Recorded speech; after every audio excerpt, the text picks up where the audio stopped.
Buenas noches, vayan prendiendo por favor sus cámaras. Bueno, nos toca ver un tema que es corto porque la mayoría lo domina. Es un tema de recuerdo, de reciclaje. Veamos. Dentro de lo que es, lo que tenemos que ver de las vesícula biliar y las vías biliares, vamos a conocer algunos conceptos importantes. La vesícula biliar mide 10 centímetros de largo por 3 centímetros por 3 por 5 a 5 centímetros de ancho. Su capacidad máxima es de 60 ml. La patología que se asienta en la vesícula biliar se conoce como colecistolitiasis, que quiere decir presencia de litos dentro de la vesícula biliar. Estos litos, o también llamados cálculos, el 80-90% de ellos son de colesterol. El 5% son pigmentados, ya sea pigmento negro cuando hay hemólisis o cirrosis, pigmento terroso cuando hay bilirrubinato de calcio, y pueden ser mixtos en el 10% de los casos. ¿Por qué aparece tanto cálculo? Porque hay un desbalance en la composición de la bilis. La bilis tiene que tener lecitina, sales biliares y colesterol en un equilibrio. Si hay más exceso de alguno de ellos, se empieza a formar el cálculo. Entonces, si hay más exceso de colesterol, aparecen los cálculos de colesterol. ¿Pero sobre qué aparecen los cálculos de colesterol? Sobre estos formadores de núcleo. Los formadores de núcleo son son los formadores de núcleos, son las bacterias, desechos celulares, moco de la vesícula, exceso de colesterol, propios pigmentos biliares, sales de calcio, éstasis biliar y saturación de colesterol. Esos mismos hacen que se formen sobre ellos cálculos de colesterol. Ahora no se sabe por qué hay cálculos grandes, pequeños o microcálculos. Eso depende de cada una de las personas. Pero sí conocemos los factores predisponentes. Factor predisponentes son sexo femenino, la obesidad, estrógenos exógenos, embarazo, sección del nervio vago, edad avanzada, factores genéticos y poblacionales. Estas son las causas de predisposición para tener los cálculos en la vesícula. Es más frecuente esta patología en las mujeres. Los cálculos son pues muy antiguos. El primer cálculo que se encontró es en una momia de hace 2000 años antes de Cristo. Entonces es una patología muy común. ¿Qué es lo que pasa? Cuando un cálculo se impacta en la entrada de la vesícula, genera lo que conocemos como colecistitis aguda, que es una inflamación bacteriana o química de la vesícula biliar. Puede causar peritonitis y muerte. El 95% de las colecistitis agudas son litiásicas, es decir, por cálculos, y solo el 5% son alitiásicas. ¿Qué es lo que pasa?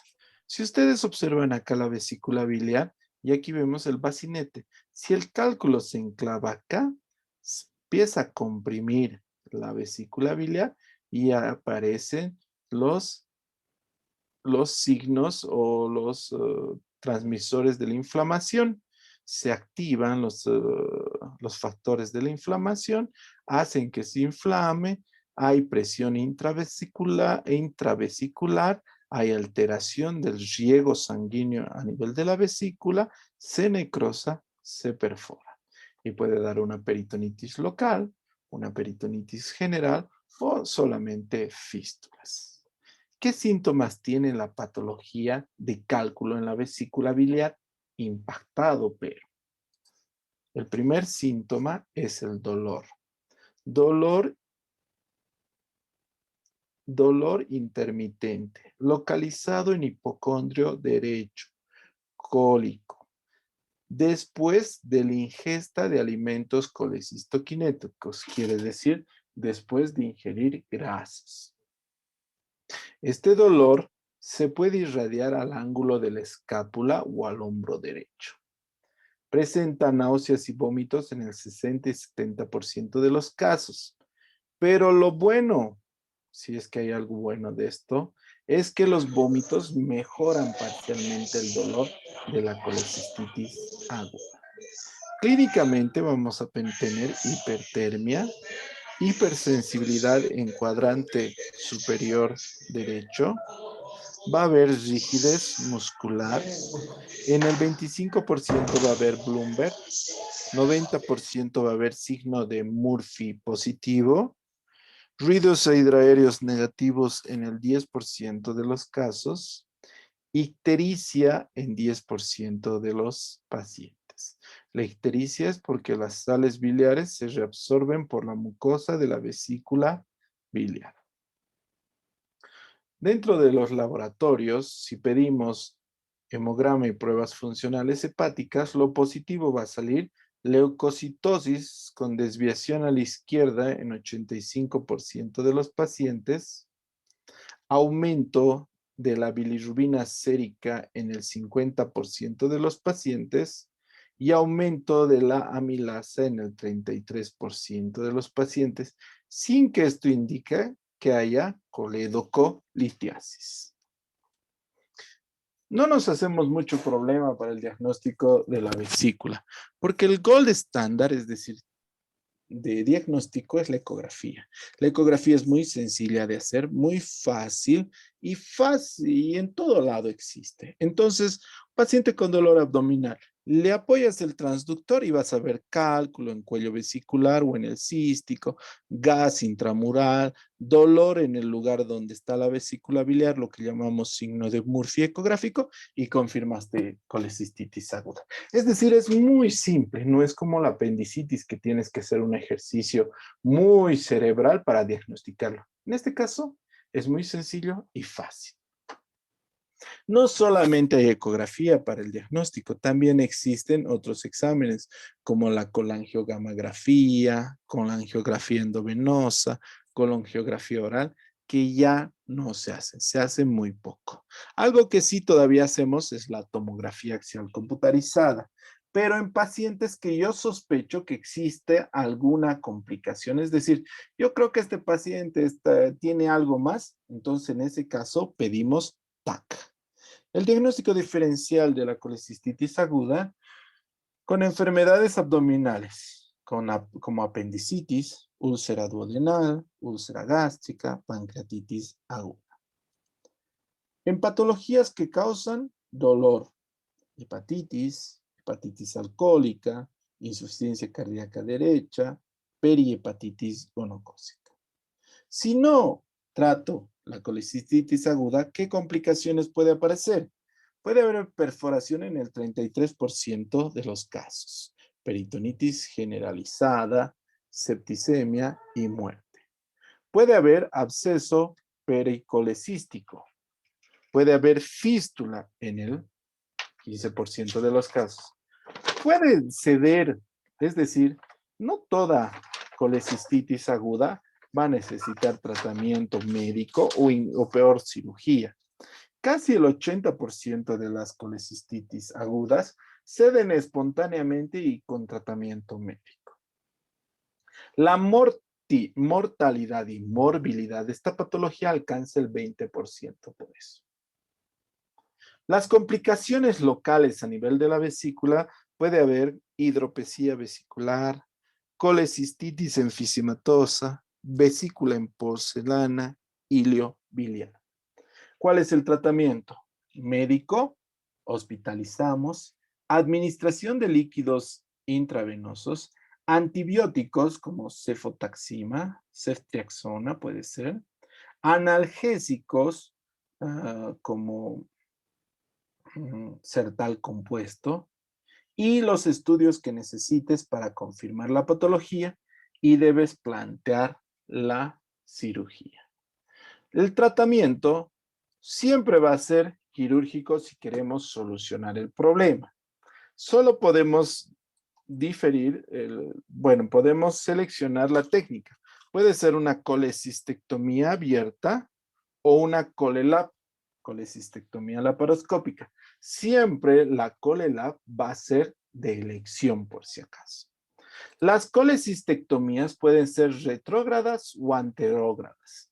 Quiere decir anterógrada cuando yo diseco del fondo de la vesícula al bacinete. Eso quiere decir anterógrada.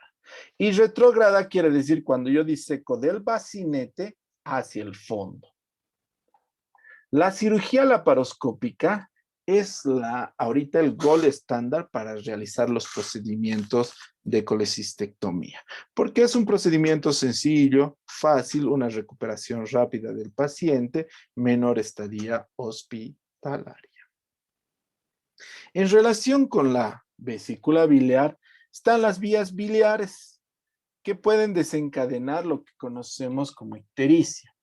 La ictericia es la coloración amarillenta de piel y mucosas y escleras, y es el resultado del directo aumento de las bilirrubinas. Las causas quirúrgicas que nosotros analizamos son las ictericias obstructivas, por obstrucción de la vía biliar extrahepática. La más común es la coledocolitiasis. Le sigue las neoplasias, quistes de colédoco, enfermedad de Carle. Las coledocolitiasis, ¿qué quiere decir? La coledocolitiasis quiere decir que un cálculo ha migrado de la vesícula al colédoco y está ocasionando obstrucción. Puede ser una obstrucción completa, intermitente, crónica intermitente o incluso una obstrucción segmentaria. Es decir, un cálculo ha migrado y está comprometiendo la salida de la bilis. Por eso presenta el paciente ictericia. La ictericia siempre va acompañada de prurito. Orinas colúricas. Esta es una orina colúrica y acolia. Coluria y acolia. Además de eso va a haber dolor, anorexia y pérdida de peso. El dolor de la ictericia es muy parecido, el dolor por ictericia por coledocolitiasis es muy parecido a colecistitis aguda. Para que nosotros veamos ictericia en los ojos, la bilirrubina está en 2.5. Así que vamos a ver en piel, la bilirrubina ya está en 6 más o menos. El examen de laboratorio se pide hemograbas, pruebas funcionales hepáticas, bilirrubinas y amilasas. Lo que vamos a ver en ictericia va a ser aumento de la bilirrubina a expensas de la bilirrubina directa. La fosfatasa alcalina va a estar aumentada. Las transaminasas pueden estar aumentadas. El tiempo de protrombina puede estar prolongado, pero en casos graves. Nuevamente, gran ayuda corresponde a la ecografía. La ictericia obstructiva se puede diagnosticar por ecografía. Fácilmente podemos ver la dilatación de la vía biliar. Tiene una sensibilidad y especificidad cercana al 90%. Se puede pedir otros exámenes como ser tomografía axial computarizada, resonancia magnética, centelografía. Pero después de confirmar ecográficamente, el mejor diagnóstico a seguir va a ser la RCP. ¿Qué quiere decir RCP? Colangiopancreatografía retrógrada endoscópica, que consiste en introducir un endoscopio hasta la ampolla de Vater en el duodeno, donde canalizamos la ampolla de Vater para entrar al colédoco. Cortamos acá y sacamos la obstrucción. Es decir, la RCP no solamente va a ser diagnóstica, sino también va a ser terapéutica. ¿Entendido? Otras patologías se asocian con la vesícula biliar. Uno es el síndrome de Mirici. ¿Qué consiste? El síndrome de Mirici es una alteración de la unión cístico-coledociana debido a proceso inflamatorio secundario a cálculos biliares. Traducido, Un cálculo que está dentro de la vesícula biliar y permanece por ahí por muchos años, va a fistulizarse hacia la vía biliar. Eso es lo que pasa. Cada vez es más raro el síndrome de Mirici, pero el síndrome de Mirici tipo 1 se caracteriza por una compresión extrínseca de la vía biliar por un cálculo enclavado en el cístico. El tipo 2 consiste en una fístula colecistobiliar que compromete hasta 1/3 de la circunferencia de la vesícula biliar. El tipo 3, fístula colecistobiliar que compromete hasta 2/3 de la circunferencia de la vesícula biliar. Perdón. Y el tipo 4 es la vesiculización del colédoco. No se ve vesícula. Estas son las graduaciones de Mirici. La prevalencia del síndrome de Mirici es rara, del 0,1 al 1%. Aparece entre la sexta y séptima década de la vida. ¿Por qué? Porque tiene que estar muchos años con sus cálculos. El sexo femenino es el más afectado y es una patología de difícil diagnóstico. Todo paciente que yo opero de vesícula biliar y tiene más de 60 años, yo le pido tomografía para ver si no ha hecho síndrome de Mirici, por si acaso. El cuadro clínico es muy irregular. Hay dolor en hipocondrio, a veces aparece ictericia, a veces hay cuadros de colangitis, que es infección en la vía biliar, y la duración de los síntomas se mantiene entre una semana y varios meses. Dentro de los exámenes, el hemograma puede haber hiperbilirrubinemia en los laboratorios y datos de colangitis, pero no habla nada hasta ahora de Mirici. En la ecografía sí nos puede dar datos indirectos de que hay un síndrome de Mirici, como ser vesícula esclerotrófica, coledocolitiasis, dilatación de la vía biliar proximal, estenosis de la vía biliar excéntrica adyacente al cálculo. Esto nos hace sospechar. El diagnóstico puede ser por dos cosas, por tomografía y por RCP. El RCP introducimos la sonda hasta la válvula ileocecal, metemos medio de contraste y aquí vemos pintada la vía biliar. Aquí está el hepático derecho, el hepático izquierdo, hepático común, vesícula biliar y aquí está el cálculo, que está en 1/3, casi 2/3, entre 2 y 3 de Mirici está. Entonces, la RCP, en este caso, solamente es un estudio diagnóstico. No puede hacer nada la RCP para esto. Hay que programar una cirugía. La cirugía depende de qué grado de Mirici tengamos. Si es grado 1, se realiza colecistectomía más colangiografía más cierre del muñón, con cierre del muñón cístico. Si es tipo 2, se realiza colecistectomía, colangiografía intraoperatoria y rafiacoplastía del colédoco. Si es grado 3, es colecistectomía más derivación biliodigestiva. Si es grado 4, directamente derivación biliodigestiva. Hay diferentes derivaciones biliodigestivas. Podemos hacer una colecisto y ayunoanastomosis. Colecisto, vesícula y ayunoanastomosis. Es decir, no tocamos aquí. Aquí está tan peligroso que mejor no tocamos. Lo dejamos así. Unimos la vesícula al ayuno. Colecisto y ayunoanastomosis. Podemos hacer colédoco duodeno anastomosis. Unimos el colédoco al duodeno. Aquí está el colédoco, cortamos y unimos. Colédoco, duodeno, anastomosis. Y finalmente podemos hacer una colédoco y ayuno anastomosis. Colédoco y ayuno anastomosis. A ver, ¿dónde anda un colédoco y ayuno anastomosis? Aquí está. Colédoco y ayuno anastomosis en Iderux. Entonces, cuando es grado 3 y grado 4, el procedimiento no se puede hacer de emergencia. Se toma el tiempo y se hace el procedimiento en una cirugía programada.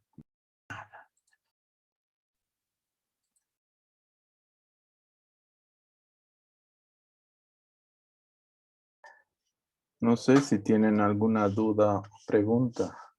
Como les he dicho, vesícula es bastante sencillo, simple y repetitivo, porque ya lo hemos visto muchas veces en diferentes materias. No sé si tienen alguna duda o pregunta de vesícula.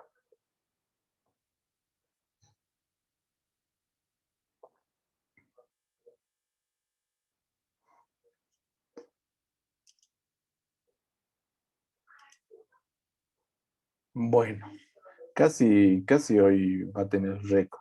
Solo faltaba Carlos Mijail y Wesley Vieira que tengan las cámaras prendidas y era la primera vez el 100%. Bueno, por lo menos ya estamos llegando al 98% de, de cámaras prendidas. Pero a veces no me ayuda mucho las cámaras. Esta mañana estaba pasando clases y una de mis alumnas estaba durmiendo. ¿Saben qué? Se ha dormido durante media hora y frente a su cámara. Yo no le he hecho despertar, no sé, se despertó solita. Pero bueno, al menos hacen el intento. Es verdad que es pesado, molestoso pasar por...